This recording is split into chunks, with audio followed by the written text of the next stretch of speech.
चांदनी चौक से भागलपुर जो हमारे बीएसपी के जो है कार्यकर्ता, अब वो सीट के लिए वहाँ दावेदारी, वहाँ की जनता ने खुद सोचा है इस बात के लिए कि हमारे बीच में से आए हुए अब्दुल कलाम जी जो गरीबों की मदद करते हैं, जो बिना पैसे के भी लोगों के केस लड़ते हैं, बिना पैसे के भी लोगों की मदद करते हैं, अगर ऐसे आदमी बीएसपी से चुनाव लड़ते हैं चांदनी चौक सीट से, तो उन लोगों को कितना फ़ायदा होगा, आइए उनसे जानते हैं। सर नमस्कार।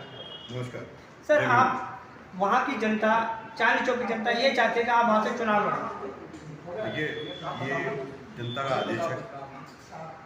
मैंने हैदरपुर में यूपीओ में कुछ बच्चों को पढ़ाया है, उनको कॉपी किताब वगैरह दी है, टीचर लगाए हैं, अपने पैसा खर्च किया है। वो लोग चाहते हैं। गाड़ियाँ लोहार हैं, उनके लिए मैंने पुनर्वास के लिए लड़ाई लड़ी है। मैंने आरटीआई की मदद से कोशिश की कि केजरीवाल साहब को और माननीय प्रधानमंत्री साहब को यह अवगत कराऊं कि इनको पुनर्वास के लिए रखा जाए, जिसके अंदर वाई ब्लॉक मंगोलपुरी में इन लोगों के पुनर्वास के लिए फ्लाइट बनाए गए थे, लेकिन अभी तक इनको पोजीशन नहीं दिया गया। क्यों नहीं दिया गया, ये जवाब भी नहीं दे पा रहे। बहुत जल्दी ही इसके लिए हम रिट डालने वाले हैं और काम करने वाले हैं। तो गाड़िया समाज वो हमारे साथ है और पूरी तरीके से वो हमें ये कह रहा है कि आप लड़ाई लड़ो हमारी और आप आगे आओ, हम दिख रहे हैं। सर, लोग पार्टियां बड़े बड़े सपने दिखाती हैं, जनता को बड़ी बड़ी उम्मीदें रखती हैं, लेकिन आप लोग ऐसे ज़मीन से जुड़े नेता हैं, ज़मीन से ही शुरुआत करते हैं। आप यहाँ की मूल समस्या क्या देखते हैं जिनका निवारण अभी बड़ी बड़ी पार्टियां नहीं कर पाएंगी? देखिए, लोगों में जाते हैं, लोग कहते हैं ना, मजाक उड़ाते हैं कि इलेक्शन 2 चरण में होते हैं। पहले वो आपके चरण में होते हैं, फिर आप उनके चरण में होते हैं।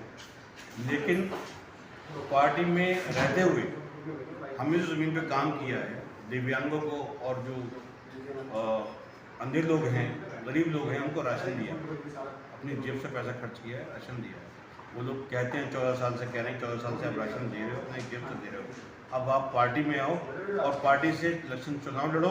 चुनाव लड़ने के बाद में आप जो काम कर रहे हो अपनी जेब से, सरकार की जेब से जो काम होना चाहिए वो आप कीजिए। बहन जी, अगर आपको टिकट देती हैं तो चांदनी चौक के लिए सबसे पहला आप काम क्या करेंगे जिससे चांदनी चौक का बदलाव हो जाए? सर, चांदनी चौक में बहुत समस्या है।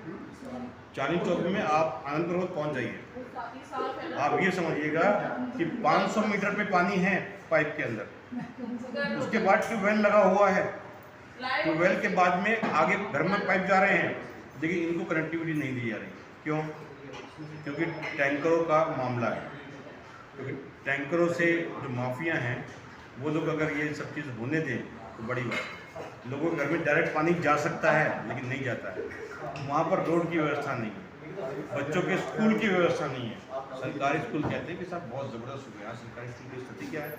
बच्चों के खेलने के मैदान नहीं है। मैंने देखा है कि पानी की हौज के अंदर बच्चे खेल रहे होते हैं और वहाँ पर जाकर के देखो आप कि वो छोटी सी हौज के अंदर बच्चे क्रिकेट खेल रहे होते हैं।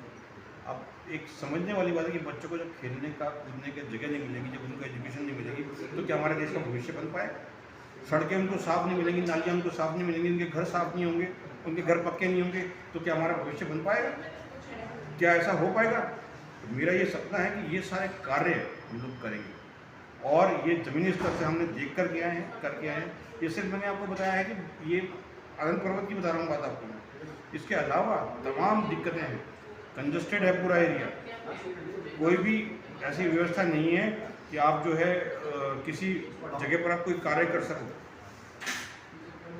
पूरा एरिया, कोई डेवलपमेंट का कोई तरीका ही नहीं है, कोई प्लान नहीं किया गया है, कुछ नहीं किया गया है। इसके डेवलपमेंट के प्लान किए जाएंगे।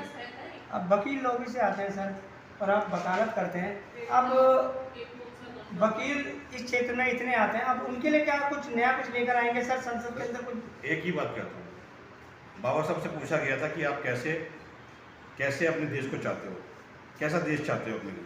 तो बाबा साहब ने कहा था by the people, for the people, to the people. आज मैं इतनी बड़ी बात तो नहीं कहूँगा, लेकिन मैं ये कहूँगा by the advocate, to the advocate और फॉर द एडवोकेट। और यहाँ की जो मूल जो समस्याएं जो केजरीवाल जी ने जो कही थी कि मैं दिल्ली को ऐसा स्वर्ग बना दूंगा कि आने वाले समय में लोग दिल्ली को देखेंगे? जो उनकी शराब नीति थी, आप उस पर कुछ 2 शब्द। आपने कूड़े घर देखे हैं? आपने गंदी नालियाँ देखी हैं?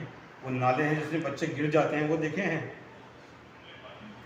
केजरीवाल साहब ने स्वर्ग नहीं बनाया, अपनी हरकतों से लोगों को स्वर्ग जाने का रास्ता बता दिया। शराब की बिक्री ऐसी कर दी, लोग शराब पी करके मरे। नाले की कंडीशन इस टाइप से कि बच्चे उसमें गिर जाते हैं, बच्चे मर जाते हैं। स्थिति ये है कि आज दवाइयाँ हैं, दवाइयाँ सही से उपलब्ध नहीं हैं।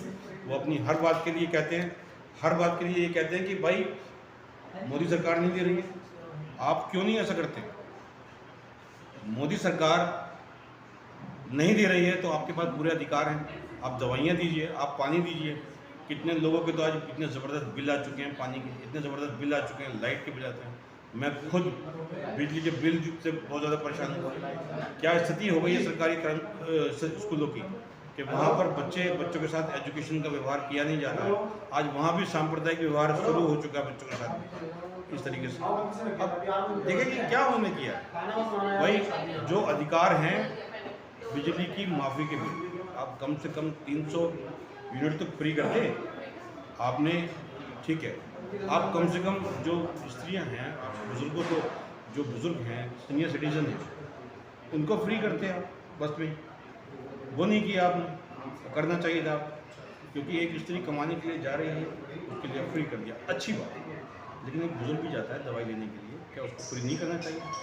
बहुत सारे ऐसे, मैं जुड़ा हूँ NGO से जिसमें हम बुजुर्गों को खाना पहुँचाते हैं, शालीमार बाग के आसपास हम लोग। अच्छा, बिगैर ना चुने हुए भी आप गरीबों की मदद करते हैं, खाना वगैरह पहुँचाते हैं? सर ये हमारा काम है, हमारी ड्यूटी है। अगर हम अपने देश से प्यार करते हैं, अपने लोगों से प्यार करते हैं, तो उनके लिए करना हमारी ड्यूटी बनता है। और ऐसे लोगों को चुन के अगर पार्लियामेंट में पहुँच जाते हैं तो कितना भला होगा जनता का? सर ये तो पब्लिक को सोचना है, ये पार्टी को सोचना है। ईमानदार आदमी आज हैं कहाँ? अशिक्षित लोग जो आज हैं पार्टी में, आप जानते हैं, आज आप जानते हैं कि धोखेबाज लोग यहाँ पर हैं। BSP से सीख कर जाते हैं और लोगों के साथ में क्या होता है, बिक जाते हैं, पैसों में बिक जाते हैं। पैसों में बिकने के बाद दूसरी पार्टी में चले जाते हैं। आपने देखा होगा कई लोग दूसरी पार्टी में चले गए, किसी चले गए क्योंकि वो बिक गए। उन्होंने सीखा किससे? BSP से सीखा। उन्होंने सीखा बाबा साहब से सीखा, उन्होंने सीखा किससे? काशीराम साहब से सीखा, और बहन जी की जो नीतियाँ थी उनसे सीखा। उसके बाद भी उन्होंने अपने आप को जो है, अपनी जो विचारधारा है, अपना जो सब चीज़ है, उन्होंने बेच दिया, अपनी जो आत्मा को बेचा उन्होंने, और वो चले गए दूसरी पार्टी। तो सर, और पार्टियों के जो कार्यकर्ता हैं या जो भी चुने हुए लोग हैं, वो अक्सर दूसरी पार्टियों में चले जाते हैं, लेकिन BSP के साथ ऐसा नहीं देखा जा रहा। उसका पार्टी का कैडर इतना मजबूत क्यों है?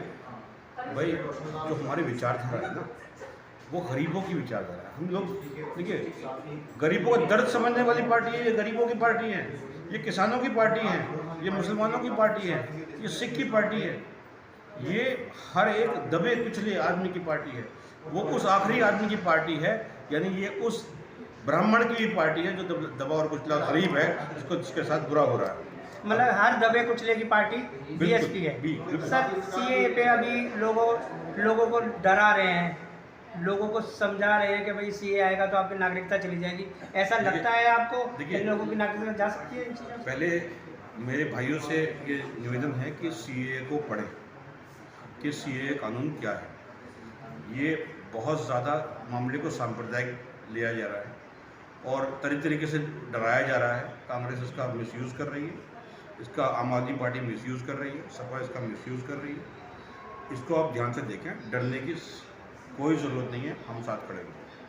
अच्छा, चांदनी चौक की जनता कब आपको देख पाएगी सर आने वाले वक्त में कि आपको टिकट मिले और आप वहाँ से चुनाव लड़ें? सर, बहन जी का जब आदेश होगा, हम लोगों को आदेश सिर्फ बहन जी का है, मैं हूँगा या कोई भी होगा, हमारा जो चुनाव चिन्ह होगा वो हाथी होगा। सर, मुख्तार जी की आज डेथ हुई है, उस पर आप 2 शब्द कहेंगे सर? मैं फिर वही कहूँगा, क्योंकि आपकी पार्टी से चुने गए थे 1986 में। क्योंकि 1986 में मुख्तार साहब पार्टी से चुने गए थे, जेल में थे, और उनका जो परिवार है वो आशंका जता रहा था कि उनके साथ कुछ मिसहैपनिंग हो सकती है, उनका सही से इलाज नहीं हो रहा है, उनको ये नियत है कि इनको जेल में ही मार दिया जाएगा। और आज उनकी डेथ के बाद में ये आशंकाएँ उनकी कंप्लीट हो गई हैं, पूरी हो गई हैं कि जो चीज़ चल रहा था, इसकी जांच होनी चाहिए। क्योंकि केजरीवाल जब जेल जा सकता है, जब राहुल गांधी को संसद से निकाला जा सकता है, जब 104 सांसद को जो है बर्खास्त किया जा सकता है, बिना मतलब के बर्खास्त किया जा सकता है, तो क्या मुख्तार अंसारी को जेल में नहीं मारा जा सकता? क्योंकि इससे पहले भी जेल में हत्याएं हुई हैं। देखिए, स्लो पॉइजन है, बहुत सारी चीज़ें, जांच हो इसकी, संवैधानिक तरीके से इसकी जांच हो, लेकिन जो आशंकाएं जताई गई थी उस हिसाब से इसकी जांच होनी चाहिए और गांधी ने भी इसकी मांग की है। सर, लोग कहते हैं और बड़े बड़े लोगों ने ये बात कहा है कि 2021 आ गया है, ये आने वाला वक्त बहुजनों का होगा। 2021 नहीं है, 2024 आ सर गया। सॉरी सर, ये जो 2024 जो आया है, आने वाला कह रहे 21वीं सदी बहुजनों की होगी।